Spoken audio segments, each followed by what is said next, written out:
গতকাল রাতে আমরা গাছা থানায় খবর পাই যে কিছু লোক আমাদের গাছা থানাধীন উত্তর খাইলকুর এলাকার যে বটতলা মাজার আছে, এই মাজারের পিছনে একটি বাড়িতে, 6 তলার একটি বাড়িতে 4 তলার একটা ফ্ল্যাটে একটি কক্ষে কিছু জাল টাকা সহ কিছু লোক সেখানে অবস্থান করছে। খবর পেয়েই আমাদের গাছা থানার অফিসার ইনচার্জের নির্দেশে আমাদের সাব ইন্সপেক্টর শাখাওয়াত তার একটি চৌকস টিম নিয়ে সেখানে অভিযান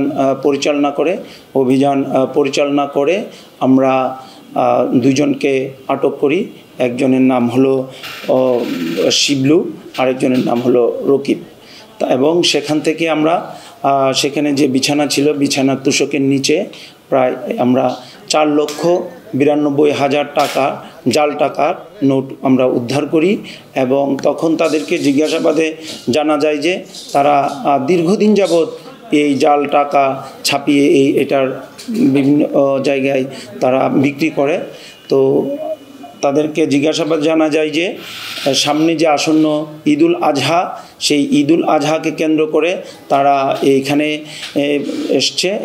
এসে এই 4,92,000 টাকা এখানে রেখেছে।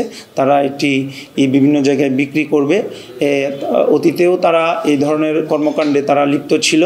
তারা বাসন থানায়ও গত বছর এরকম কর্মকাণ্ড করেছে। তাছাড়া বাংলাদেশের অন্যান্য জায়গায়ও তারা এই সমস্ত জাল টাকার ঢালাইয়ে দৃঢ়তা, নির্মাণে নিশ্চয়তা, প্রিমিয়ার সিমেন্ট, ঢালাইয়ের রাজা কাজ করত। জিজ্ঞাসাবাদে আরও জানা যায় যে তার স্ত্রী যে শিবলু আছে, শিবলুর স্ত্রী মিনারা বেগম ও তাদের সাথে জড়িত, তারাও আসামি। মিনারা বেগম এবং আনিস নামে আরেকজন আছে, কারণ তারা বলেছে তারা আনিসের কাছ থেকে মিনারা বেগম এই টাকা নিয়ে এসছে। তো আমরা তাদের বিরুদ্ধে আমাদের যে প্রচলিত আইন আছে সেই আইনের আওতায় আমরা গাছা থানায় মামলা রুজু করেছি এবং তাদেরকে বিজ্ঞ আদালতে সুপর্দ করা হচ্ছে। টাকা তৈরির সরঞ্জাম এখনও উদ্ধার হয়নি, তবে আমরা মামলা রুজু হয়েছে। আমরা মামলা রুজুর পরে তদন্ত অব্যাহত থাকবে। আমরা বিভিন্ন অভিযান পরিচালনা করছি, বিভিন্ন জায়গায় আমাদের টিম কাজ করছে।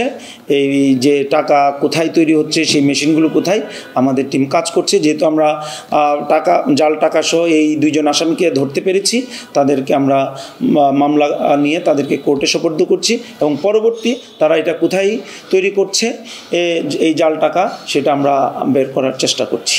এই মামলায় 2 জন গ্রেফতারকৃত আসামি এবং সন্দিগ্ধ আসামি 2 জন। তারা এখানে আসছে গাজীপুরকে কেন্দ্র করে, কিন্তু তারা এই ধরনের কাজ আরও অন্যান্য জায়গায়, বাংলাদেশের অন্যান্য জায়গায়ও করেছে। তাদের অতীত রেকর্ড তাই বলে। কিন্তু আমাদের গাজীপুরের বাসন থানায় তাদের বিরুদ্ধে মামলা আছে, এই জাল টাকা আর মামলায় আছে। অবশ্যই তাদেরকে রিমান্ডে নিয়ে এসে তারা কোথায় এগুলো তৈরি করে, এই সরঞ্জামাদি কারা, তাদের সাথে আরও কারা কারা জড়িত আছে, প্রত্যেককেই খুঁজে বের করা হবে। আমাদের গাজীপুর মেট্রোপলিটন পুলিশের চৌকস টিম, বিশেষ করে আমাদের গাছা টিম কাজ করছে।